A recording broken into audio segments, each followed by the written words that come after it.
Když Zed zjistil, že po celém přístavu Nanty Jin nastražil bomby, bylo už pozdě. Přístav vyletěl do povětří, což si Jin náramně užil.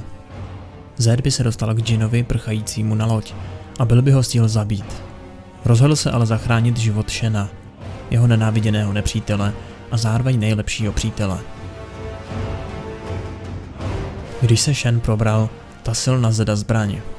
Ten odmítal bojovat a chtěl se Shenem spojit síly proti Jinovi. To ale Shena nezajímalo. Jeho přesvědčení mu říká, že Jin to celé nastražil na Zeda a ta hrůza by se nikdy neodehrála, pokud by Zed zůstal tam, kde měl. Zedova snaha vysvětlit Shenovi, že Jin pro někoho pracuje, zdá se být marná. Shen jej nenávidí a oprávněně. Zabil mu totiž otce.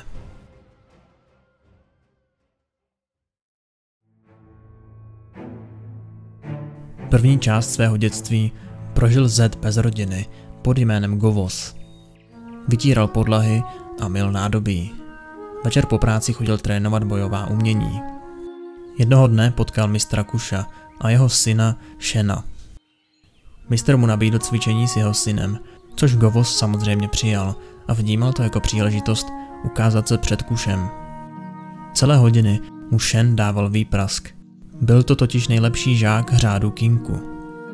Zed, neboli Govos, se ale nevzdal a zkoušel to pořád dokola. Doufal, že jeho silná vůle udělá dojem na mistra. A pak to přišlo. Zed, zmlácený do nepoznání, dokázal zasadit Shenovi pořádný úder. Celý následující týden nedokázal vstát a tvář měl opuchlou tak, že mohl pít jen vývar.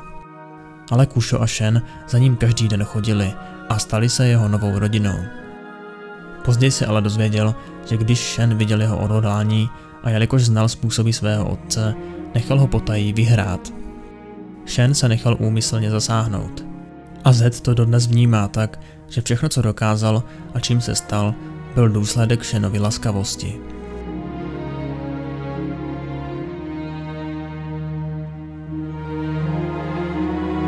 Shen vzteky bez sebe nevidí nic než minulost a skoro Zeda ubije holýma rukama.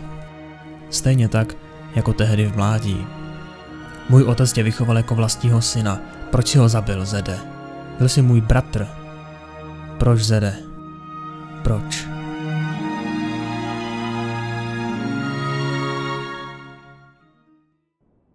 Spoutejte ho řetězy anulujícími svitky, řekl Shen.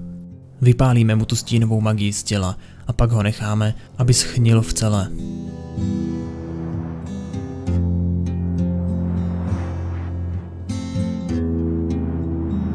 Když jsme bojovali na pláži, držel se zpátky, Zede. Byl jsem v bezvědomí a topil jsem se. Ty jsi mě z vody vytáhl.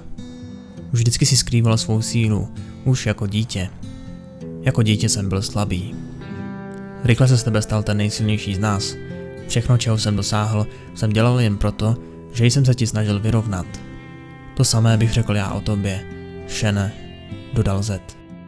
Pokud máme společně chytit Jina, musíš mi říct, proč jsi zabil mého otce. Chceš, abych řekl, že to nebyla moje vina. Chceš, abych řekl, že to byla nehoda. Jenže to není pravda. Nebyla to nehoda. Mistr Kusho měl pravdu.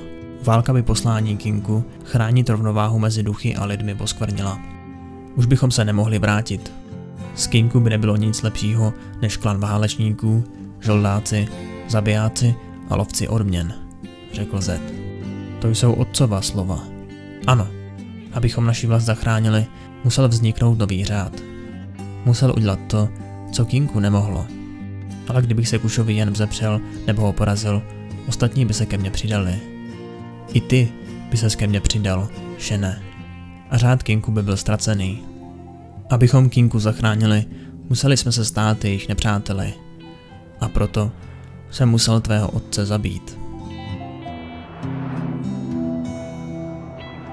Shen souhlasí s jejich společným lovem na Jina, avšak pod podmínkou, že je nezabijí, ale zajmou, protože zabíjení lidí nepřísluší Kinku. Mezitím, co Shen a Zed řešili jejich minulost, Akali, Shenova žákyně, vysledovala Jinovu loď mířící do Piltoveru. Při pátrání v ulicích Zaunu zjistila, že Jin přepadá kupecké klany které vyvážejí zbraně do Ionie. Jediný klan, který ještě nezavřel, byli Ferosové. A že jejich agentka Camille dala dohromady vražedný tým, který po něm pátrá. Prý s Jinem měli před týdnem střet v divadle. Z toho divadla tahali mrtvoly několik dnů.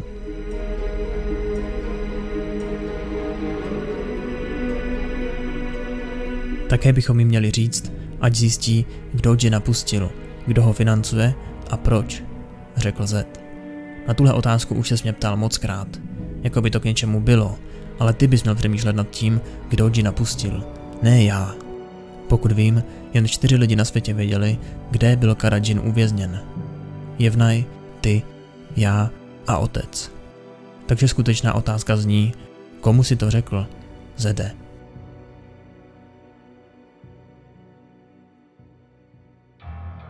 Kejne, to nesmíš.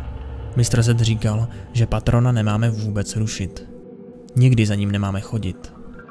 Myslím, že si neuvědomuješ, kdo tady teď velí, řekl Kane. Pamatuješ si, že moje čepel má jméno? Jmenuje se Rást. Mluví se mnou a vážně chce, abych vás všechny zabil. Vás všechny. Naštěstí pro vás, Rást není můj pán, pitomci. Pokud mě omluvíte, musím si jít s někým promluvit o nedávné změně velení. Akali se nakonec Jina dopátrala, padla mu ale do pasti. Konečně. Signální zvonkohry. Tvůj mistr Shen musí být v tunelech, Akali. Tvoje publikum se blíží a je na čase předvést jim vražednou podívanou.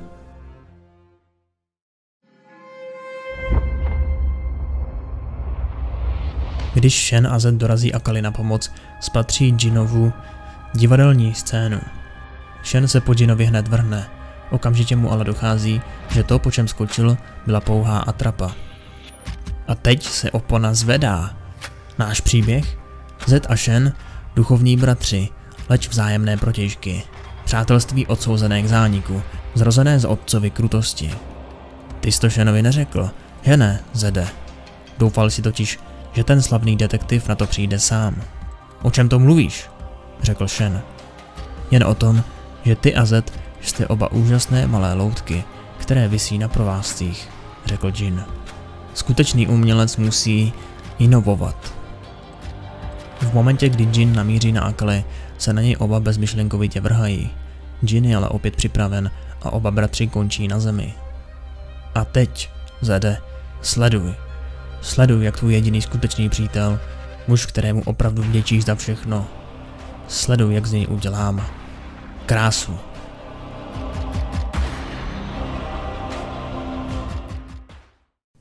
Jedné věci si Jin nevšiml. Ještě než se po něm oba vrhli, Zed šurikeny osvobodil Akali. A ta se k němu nepozorovaně dostává a spacifikuje ho. Když je po všem a Jin je konečně chycen, Zeda zajímá, jak se dostal ven z vězení. Jin Zedovi odpoví, že on už to přece dávno ví, že neutekl, ale že ho někdo pustil. Zed přenechá Jina Shenovi a pak zmizí.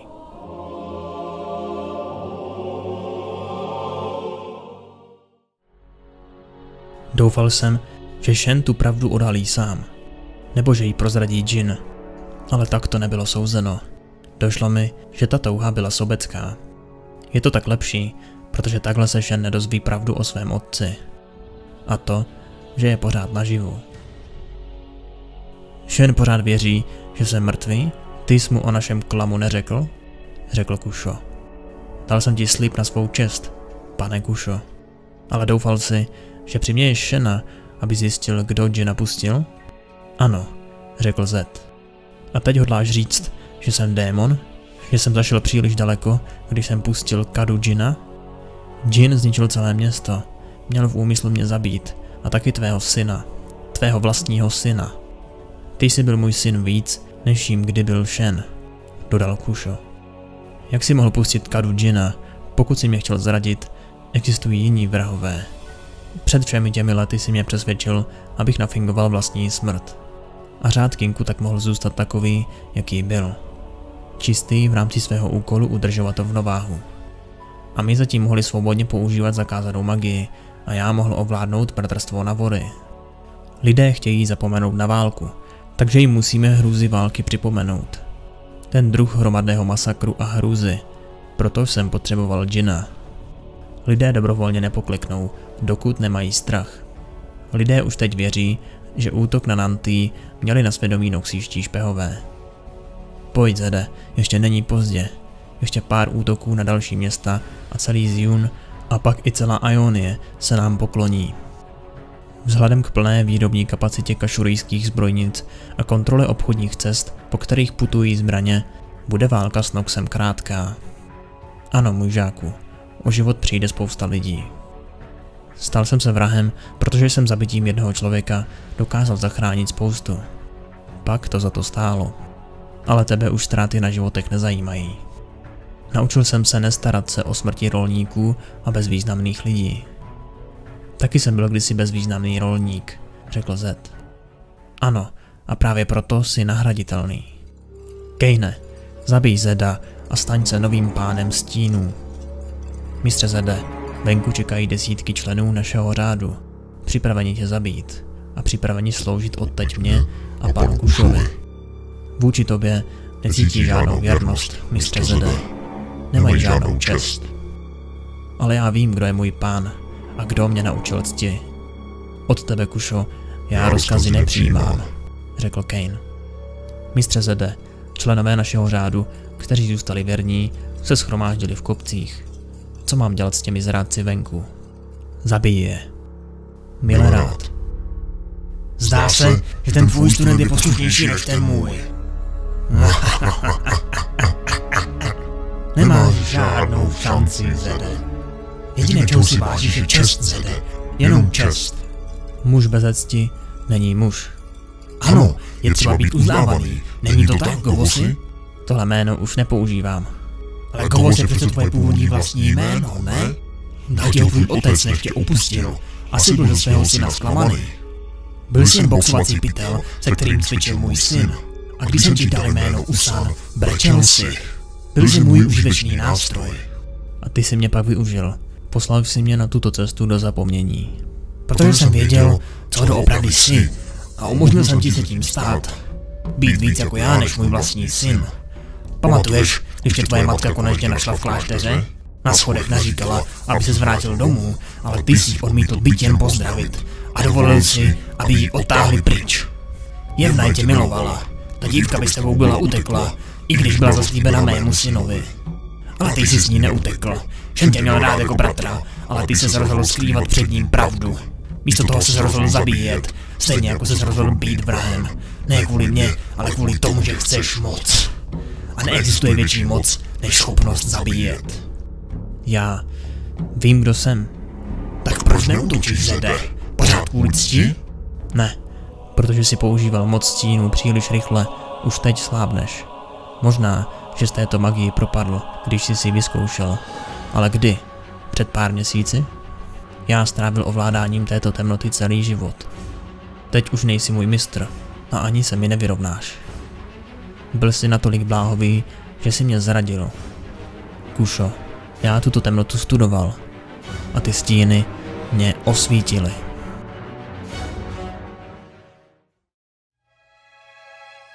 Spáchal jsem ten zločin, za kterého mě Shen vždy obvinoval. Teď už mi žádné odpuštění nečeká, ale pamatuju si na slova z Kušovy lekce. Jen proto, že nic není úplně dobré ani úplně špatné, si uvědomujeme, že občas musíš obětovat jednoho, abys zachránil několik. Tohle je lekce Vach a já jsem její vykonavatel. Jsem Zed. Získal se nám trochu času, ale na kopec už běží pár stovek vojáků. Jsi v pořádku? Řekl Kain. Ano, děkuju ti, Kaine. Ten pitomec si vážně myslel, že tě zradím. Bál jsem se, že ano, mohl si to udělat. Ne, mistře Zede, co pak si nevzpomínáš? Když si mě našel, byl jsem terč pro šípy. Vlastní lidé mě nechali na pospas smrti. Byl jsem v obklíčení nepřátel. Ty jsi mě před tím osudem zachránil. Nakrmil si mě, dal si mi domov, cvičil si mě. Choval se ke mně úctivě. Dodal si mi sebedůvěru a dal si mi účel. Kdo by zradil muže, který se k tobě chová takhle. Nyní stojíme proti všem. Navory, Kinku, zbytek stínové rady, řekl Zed. No co, mohla by to být zábava. Na té pláži si Shana nechal, aby tě zmlátil na maděru. To bylo drsný. Bylo to pošetilé. Doufal jsem, že to mého bratra dovede k pravdě a zpátky ke mně. To se nestalo. Celé to bylo k ničemu, ale aspoň jsme Džina zajali společně. Chci říct, že tě Shen opravdu zmlátil na maděru, mistře. Vážně se chceš bavit o tomhle, můj žáku? Velmi obsáhle a dopodrobna.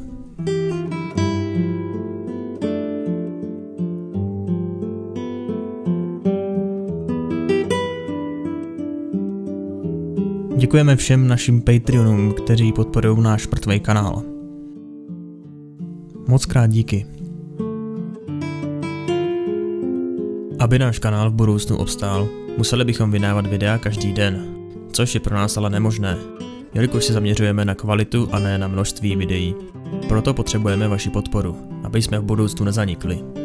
Jestli se ti tvorba líbí a sleduješ každé video, popřemýšlej o tom. Je tam spousta výhod, které snad aspoň trochu potěší.